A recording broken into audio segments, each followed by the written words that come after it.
Let's have a chat while I prepare some beans. I've been wanting to eat some beans lately.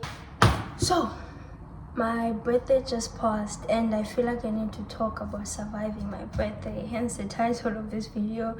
Not to be dramatic or anything, but I really hate attention, which is ironic given the job I want to give myself, which is interacting with people, getting attention. I hate my birthday. There's just so much pressure that comes from it, especially from my point of view. There's a lot of expectations. It's your birthday, right? Your parents are supposed to acknowledge it. Honestly, I've only ever wanted my parents to acknowledge it. My mom acknowledges. Let me not put that on my mama. I had to survive that day. I cried a lot on that day. Actually, I'm still emotional about it. I was talking to my partner about it and he's like, come on, man. And I'm like, no, you don't understand. I never celebrated birthdays ever in my life. I never even, until I was 13, birthdays were just another passing day. There was nothing special about it.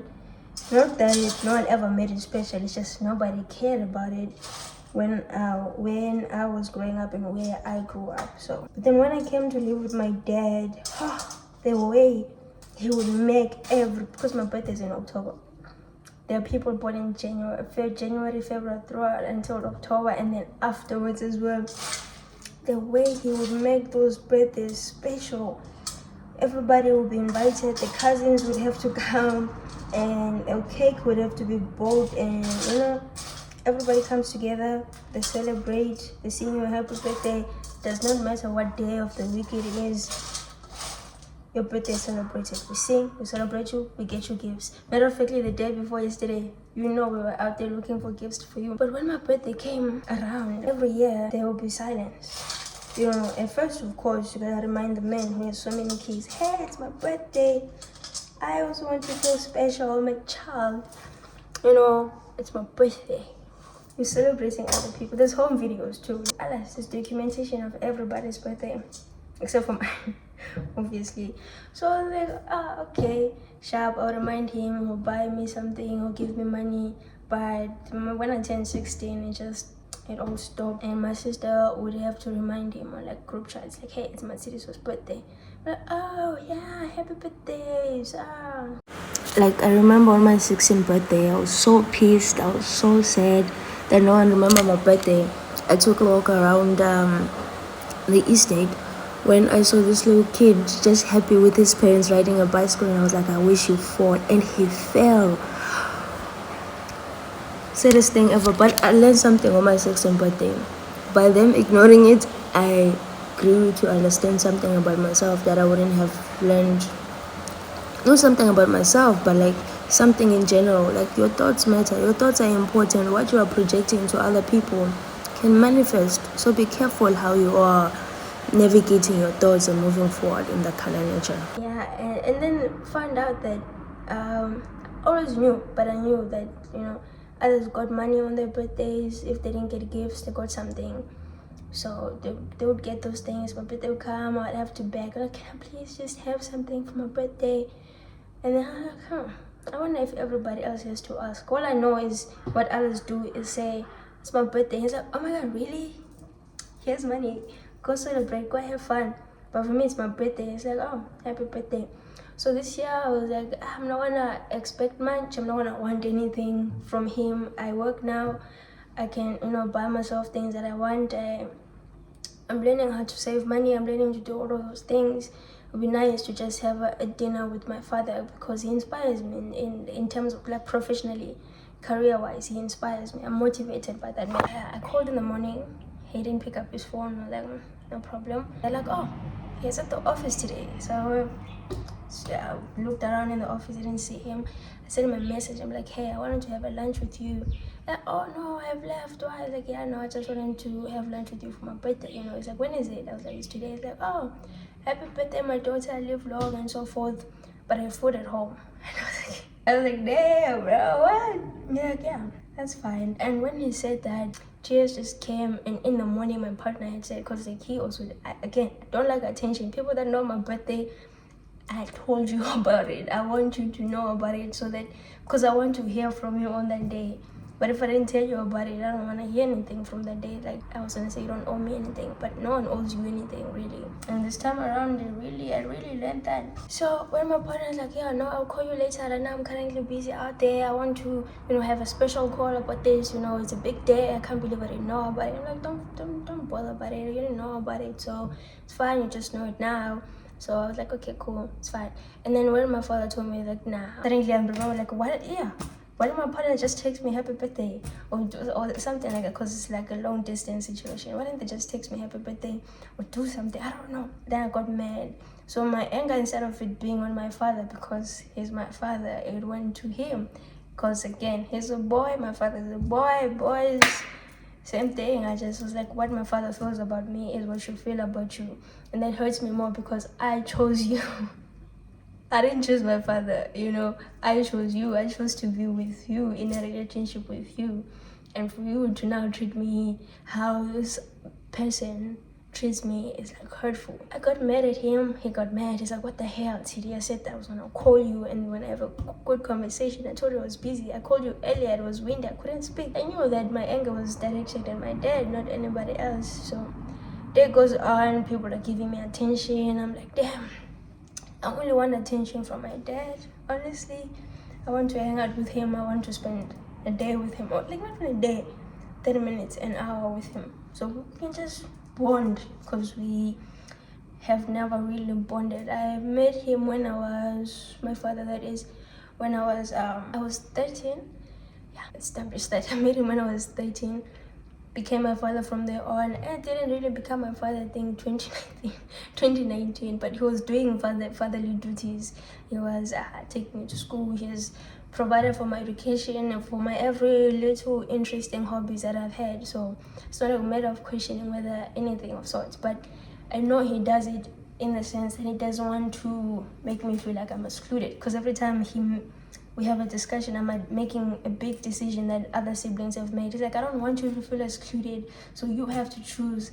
And I'm like, so it's not I don't know why, what I need to be communicated. No, I don't know, but I was like, no man, doesn't sound sincere. It sounds like you're doing a checklist. Like, if it's like that, let me figure it out on my own, because it's not like I can't. But for you to, I wouldn't say treat me that way, because I don't want to put words in his mouth. For me to feel this way based on your behavior, and for me to want to distance myself, and for you to be like, no, that's wrong, you put yourself here, you keep excluding yourself, get closer here, I'm your father, I'm your dad. It's like, okay, but then when I get there, it's the most cold space I could possibly exist in, and I'm like, I'm not, this is not the space, this is not the relationship I want to have with you as a parent. And it just starts again. It's very hard to accept that your parent treats you in a way that invokes heavy emotions, tears, heartbreak. It's very hard to accept that and to see it as it is. It takes a while to accept that. And the worst part is, over time, I got to understand that, oh yeah, by the way, your dad didn't want you here. I had to force him to take you here. Your dad feels this way about you. Once I don't know what I had done, but I done something he didn't agree with, and he's like, I can just put you up for adoption. I was young, he could. He was my parent. He could literally give me for adoption. And that hurt so much. He's like, look at that. Tears again. But yeah, I think it sucked. So every time on my birthday, I'm just reminded of how true those statements are, whether they're true or not, whether he's just simply a busy man, but I am reminded of that. And me expecting something from him continues to be a very hurtful thing. It hurt. It's what I understood. It's like, damn, I am so sad. I am feeling sad because of this and this. And I'm now taking it out on my partner, who is now angry, wants a moment to just process what just happened. I'm projecting my anger onto someone else, and that's not fair. I'm saying things that are hurtful. He's getting hurt. He's saying things that are hurtful. So I'm like, fuck you, fuck that. But the reality of things is that, parents, you're angry with your dad. You've been angry with your dad. You have things that you need to deal with. In regards to your father, you need to work with that. Whether he loves you or not, you need to accept it, that you will not get what you are asking from this man. Not that he doesn't want to give you or have an assumption of why things are the way that they are. It's just that you have to accept that this is how the things are. So I hate my birthday. I hate my birthday. I had to survive my birthday any other way, any means necessary. I had to survive my birthday. I hate it so much. I love my mom saying happy birthday to me and sending me cards. I love that because we are acknowledging, like, damn, thanks for pushing me out. And she's like, thank you for not dying while I was pushing you out and throughout the pregnancy. I appreciate you, whatever. And she shows me that every year, whether we're arguing, don't like each other, whatever. Okay, so my mom is very far, she's in the UK. I always appreciate that. She always has something. The attention that I get on my birthday, to be perceived that I'm alive, to be perceived, to be reminded that you were born and you were an inconvenience for someone else, and they still remember it every day. It comes by, they're like, oh, I did this with this lady, now I have to have this thing here that now wants me to acknowledge its birth. Like, am I not doing enough for you? And this morning, as I was crying and realizing, oh man, I'm so sad, because normally there's a voice the back of my mind is like, okay, cool, this is what you're going through, this is what's going on, let's deal with it this way, remember there's a bigger thing, there's something else. And always that voice came about when I was sad. Like, for instance, in this video,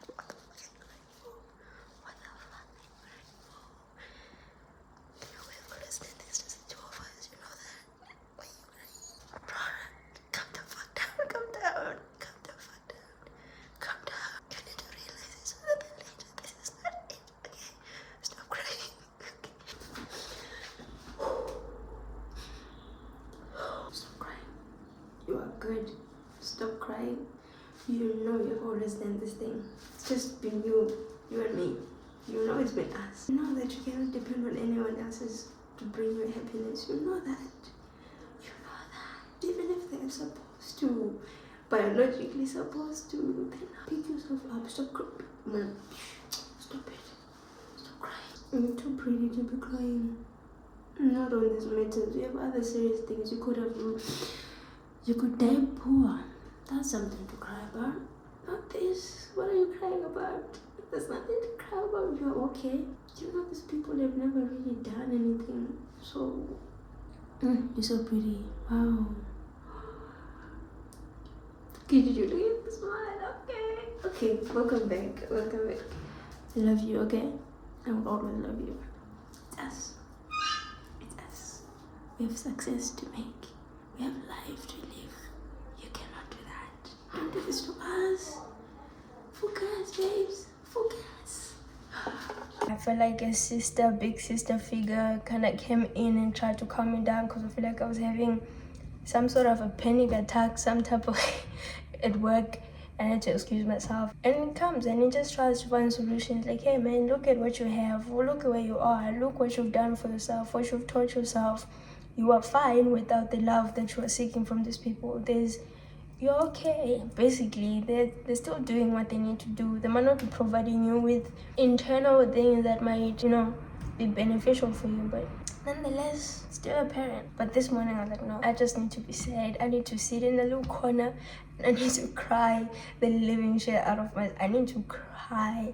And I sat and I cried. And by allowing that to just be an emotion, I felt alleviated some stresses that were kind of collecting in my heart, like the heaviness I was collecting in my heart. I don't know, but I am a very emotional person, and when I've placed you on a pedestal and expecting so much, it's no one's fault. No one said, yeah, I'm coming into your life, put me on a pedestal. I put them on a pedestal. And because they are not meeting the requirements I have of them in my head, does not mean that suddenly when they tell me that, oh, you are loved, we love you, we care about you, it means anything else. And because of that sadness, and eventually having someone see me cry, oh my gosh, we must take you out, we must do this for you, and all that kind of stuff, I'm like, nah, I don't want that. That's not what I want. What I want is to have lunch with my dad. All I wanted, but I didn't get that. And I think I'm at a point after like years, I think I'm at a point where I'm like, it's enough. It's gonna be sad. It's gonna be like a lot of realizing certain things, and it will require me to do certain plans that I had for myself a lot sooner and be more creative in other sources of income. But I think I genuinely am done.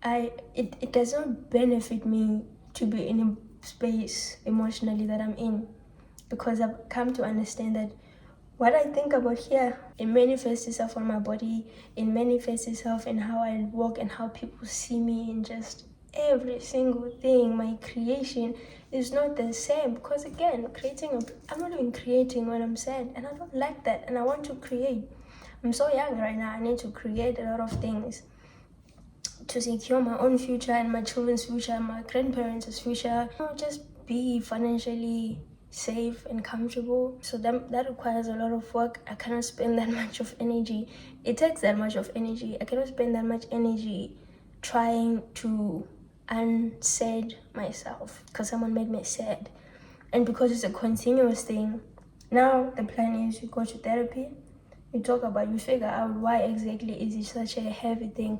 Why am I not able to remove this person out of this pedestal so that I can just be my own person and do my own things, and how I can safely, guidedly remove that cloud, because perhaps it's also a thing that kind of is hindering any growth in my father-daughter relationship. My partner was like, nah, why are you gonna go to therapy? Are you thinking about killing yourself? What do you mean? We can just talk. A therapist will tell you exactly what I'm telling you. Like, I don't disagree. I feel like you are saying that I must accept what has happened. I'm saying that it's been years and I've not been able to accept that this happens every year. I need to find out why that is. I need to talk to a professional who studies these things and is able to see it outside of myself. I'm like, my poor client, you are going through such and such, and this is the cause of such and such, so that I can go and, find a solution. Make sure it's not there, because I want to create. I want to be free. I've seen myself when I'm happy, and then I'm not sad, and I'm not worried about people. I'm not worried about, a lot of things. I want to maintain that. I understand sadness is a thing that would always come, and anger would always come, emotions will always come. But I don't need happiness to be something that visits me, peace to be something that visits me. I want it to be a constant thing that I choose always. And if I'm struggling to choose it, I want to know what's going on. What's going on? Why am I struggling? That was cool. Being alive is something else. Having issues with your pet, I know everybody is having their own challenges, but I just did not think that a thing that would put me down and put me in this place is a flipping birthday that I never celebrated to begin with. Like, you make someone understand something, get accustomed to a certain behavior, and then you decide that you don't want, you decide that you do it for everybody else, but not that person. It's hurtful. It's for context. I'm in my 20s. I'm in my early 20s. This started when I was 13. I didn't know this man before that. I don't know. I was just hurt, and I'm glad I survived it. There's no hate, no animosity, any terrible things. Yes, I'm hurt. Yes, the experience continues to hurt me, and I'm sure there are other things that I'm not acknowledging that is like, yeah, tit for tat, bro. You didn't do that. I don't know. I'm at a point now where it's really important for me to maintain my peace of mind. It's very crucial for me at this point in time to maintain that peace of mind, because I need it. I genuinely need to be in a place where it's not constantly challenging me, not like that. Let my challenges be you, man. We can't be sad about the same thing every fucking year. So I'm holding myself accountable in some sort of a way, and I hope that I cannot hope that for you, because it will happen whenever it happens. I was gonna say, I hope that you also heal your traumas that were passed on to you by your parents. But man, the world is crazy. But thank you so much for watching. I really appreciate you sticking around. I do not I do not want sympathy. If you can relate with the story, it's cool, but don't feel sorry for me. Please let me keep my dignity intact until I get a therapist. So thank you for watching. And my sadness will eventually go away, but I need to work with it and through it, process it, deal with it however way that I need to deal with it, because I'm not holding on to painful things, not for myself, not for the people around me, not for whatever is to come for me. I am not holding things in. I'm a human being, I have human experience. I just need sometimes someone to say, oh yeah, what you experienced, this is that and that and so forth. So to getting a therapist and healing this fucking trauma, bruv, because it's not it. I choose peace always.